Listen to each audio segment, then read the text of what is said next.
Today we're talking all about the building permit process in Hamilton, Ontario. Welcome back, everybody. It is Justin Little here from Remax Escarpment. Thank you so much for tuning in again this week. I truly appreciate it. I am joined by Igor from Kingswood Engineers. Igor, thank you so much for joining me. We are going to talk all about building permits because I think it's one of the most, it's so hard to find content or get educated on the process when it comes to it in Hamilton in terms of renovations. So I think you being a resource here is going to be super helpful to people. So thanks again for joining us. Before we dive into that, if you like the content you see here, be sure to pop a like on this video. And if you haven't already, be sure to subscribe and join the growing community. So Igor, let's jump into it. All right. So major renovations, would you say are the most trending renovations right now that would require a permit? Yeah, that's a great question. So first off, thank you for having me. What you said is very true. We don't have a lot of good information about the permit process, and we get a lot of calls with people just being confused of where to start. Lots of people have good intentions and they just can't get the right information. A big component of that is that every municipality has their own system, their own method of doing things, submitting permits, their own expectations on permits. So essentially people have to start from scratch and it takes a lot of time. To answer your question, the most frequent building permit requests we have are people who just purchased a home that's in desperate need of a renovation. So they want to put in a new kitchen, take out some of those existing interior walls to create an open space. That's our most popular, let's say. In bungalows, in Hamilton in particular, yes, we get a lot of requests for that one-up, which is the vaulted ceiling. So instead of just removing the walls, people want to take out the ceiling as well so that you get a really open feel. That's one of our favorites, actually, because I saw a project you did there, Alex's house. Exactly. Right? It's unbelievable how you took just what was a regular bungalow, 1960s bungalow. And then when you open that thing up, looks like a completely different house. Just the depth and the height, it just dramatically enhances the property. Exactly. So that's a big project for us. And it adds a lot of value because it's the type of thing that you have to do the structural at the time of the renovation. If you don't do it now, it's way too cost prohibitive to redo it. So we enjoy it because of the dramatic effect at the end, but also the property value is fantastic because it's such an interesting renovation. It gives that wow factor when you walk in and you see those soaring the soaring ceiling heights. It's really, really impressive. And one thing too to point out, like you said, every municipality is different. If somebody wants to call and just ask you questions about their municipality, like what areas do you work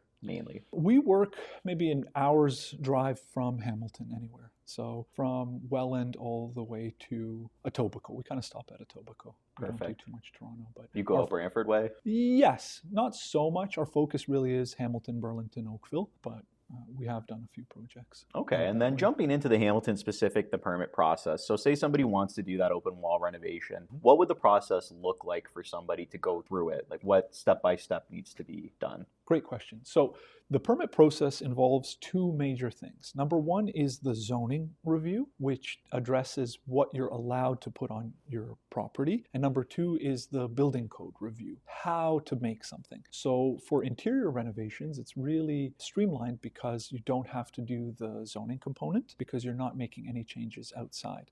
So the first step is we come on site, we measure up the home, and we have a discussion about what's the proposed scope of work. Once that's done, our designer drafts up an existing plan and we include some of the proposed changes. From that, we look at the structural changes that need to happen and we assess what it'll take to do it safely. We have that discussion with the client about here are your options. Let's say we're removing a wall. We say, okay, here's your flush ceiling option. Here's an LVL option or an engineered beam option. Have a discussion with your contractor about pricing. What's that going to look like for you? And then we try to optimize that. Okay, the contractor said LVLs a few years ago skyrocketed in price. Let's look for alternatives. Let's make it reasonable for you. Once we finalize that, then the next component is we do the detailed drawings that the city requires.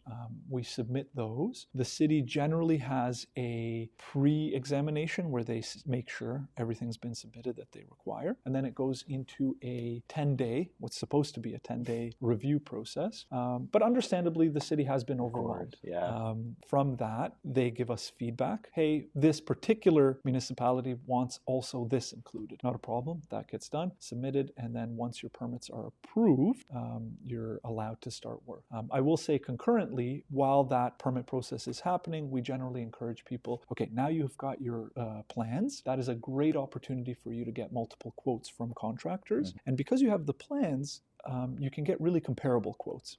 That's the most important part. So instead of contractors omitting a lot, you say, please quote what's on the plan. Based on this. And that's actually a good way to do it. I've never thought of that. I always thought, you would get the contractor in, then they, then you would bring the engineer and it would kind of go from there. But when you actually have the plans now, it makes it easier, because I think that's actually what you did for Alex's beam, right? Because he actually had somebody that said, I can't do this when he brought them in, right? The way with the vault there. So that is actually a really good point to call you first, to have you in to do those. That's honestly the easiest process. So we get brought in, we create a plan, and then the client is able to go speak with contractors and make sure that they're qualified. In particular, the structural renovations, you really want a structural contractor. Of course. Our finding has been that if a contractor is not used to that type of work, for example, that large, I think it was like a 30-foot steel ridge beam, if they're not used to that type of work, not only are they going to have a really hard time, but the pricing is going to be way too high, because they're just not used to it. It takes it's a big learning curve. So what we actually recommend is have a structural contractor come in just for that structural component. They'll be able to address it within a few days, and then you can get any other contractor who's comfortable with, they're essentially finishing contractors, so flooring, kitchens, that kind of stuff. And that's a good thing too to mention, is that there is a differentiation between you and the contractors, right? But getting these contractors in, do you have guys that you would regularly work with that you refer out? Or? Excellent point. So we have several contractors that we have seen do this type of work and do it in a way that meets code. But the number one thing we look for is when problems arise, and they will, because it's an older home, essentially it's all custom work. When these problems arise, is the contractor going to address the problems or start pointing fingers? So the contractors we like to work with repeatedly, or that we are comfortable recommending, are the ones we've seen address issues when they come up, rather than saying, I have another project, until you guys figure it out, I'm not coming back.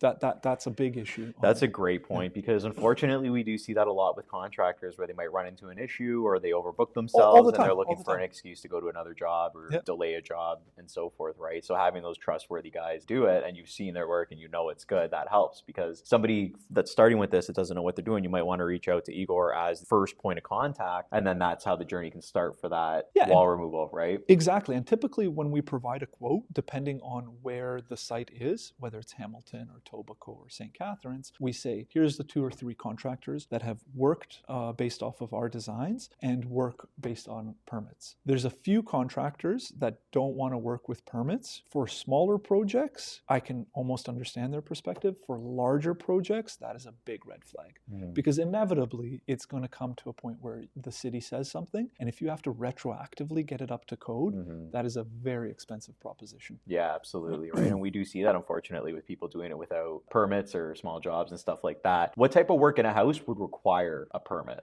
Excellent question. So pretty much anything structural always requires a permit. Anything cosmetic, so it's easier to say what doesn't require a permit. Changing out windows doesn't require a permit. If you're expanding it, putting in a larger window, that does. Good point. Updating your kitchen doesn't require a permit if you're keeping the fixture locations the same. As soon as you're changing the sink from here to here, the stove from here to here, the city wants that on a permit. Interior walls, interestingly enough, even if they're not structural, do require a permit, for the simple fact that the city needs someone to verify that it's not structural. That's a great point, because some people think, they look at it, their contractor says, no, it's not structural, and they just think, okay, I'm going to bring it down. You wouldn't even think that you would need a permit for that. The city wants you to go through the right steps. And I understand the perspective. Permits do add costs and do add a lot of time, but they add short-term costs. In the long run, I've seen way too many renovations that run into snags that could have been addressed with a proper design. And that's what I was going to say. Like the cost is absolutely worth it, right? Yeah. I think where people get hesitant sometimes with permits, or they start to think about hesitation, isn't necessarily the cost, but even the time, like the length. They think that it's going to be a long process. Like I went through a permit process during COVID, and it took us 8 months to get a permit on something, right? Which I know is probably not the case now. But that's, I think people get worried about, okay, if I do it, like, is this going to hold up my project and that sort of thing, right? Or my renovation. But it's absolutely worth it for the reasons you said. You pay that fee now instead of having something happen and retroactively it's going to cost you even more money. But now speaking of cost, give me an idea of cost from the just the permitting side, because I know you can't really, I'm not expecting you to quote the whole job, but just the like the permitting side of removing a wall or I've tried to get a lot better at costing this stuff from start to finish, just so people get a good idea, because obviously that's our main question that we get. So for a building permit, anywhere from $2,000 to $4,000 for our fees, depending on the size of the home, the complexity. Are we taking out 3 major walls and spanning 20-foot beams? The building permit cost for an interior renovation may be about $300 to $500, so reasonable. And then the contractors, if we're talking about just the structural work, which is, I think, important here, that ranges from around $4,000 to anywhere to $12,000 to $30,000, including the beam, the temporary shoring, demolition, and the cleanup. So let's say we're talking about a standard Hamilton bungalow where we've got the kitchen in one corner, living room, dining room. To remove that one wall, about $5,000 if it's not complex. If it gets a little more complicated, or we're trying to do a flush install, maybe $7,000, $8,000 from a contractor. In 2-story homes where we need to remove several walls and we're doing steel beams, I've seen pricing range from about $9,000 per beam. That's a good indicator. If it gets really complex, maybe $12,000 per beam. That's awesome. I think you answered some good questions there, even just in terms of with your fee range, the $2,000 to $4,000, because I think you just saved a lot of people having to Google, how much does it cost, the engineering fees, because people are curious. This isn't something that the average person would typically deal with every day, is hire an engineer for a job. So knowing that cost. Because it's come up so much, and because we do maybe 5 to 8 of these projects per month, what we've done is we've put a estimator on our website so that you can see exactly how much your project's going to cost. Fantastic. And we're going to put your website in the description, but your website is kingswoodengineers.com. Be sure to visit it, fill out that estimator. I think that's all we can talk about permits. Is there anything else you wanted to add? Or no, I think that's the major component. I just want to highlight for people, yes, permits are more work in the short term, but genuinely seeing some of the bad results from projects that didn't go through permits, I firmly believe they're worth it. Yeah, I agree too. Well, thanks so much for joining us, Igor. I really appreciate it. Happy to be here. Awesome. And thanks so much to you guys for tuning in again this week. I truly appreciate it. We'll talk to you again next week.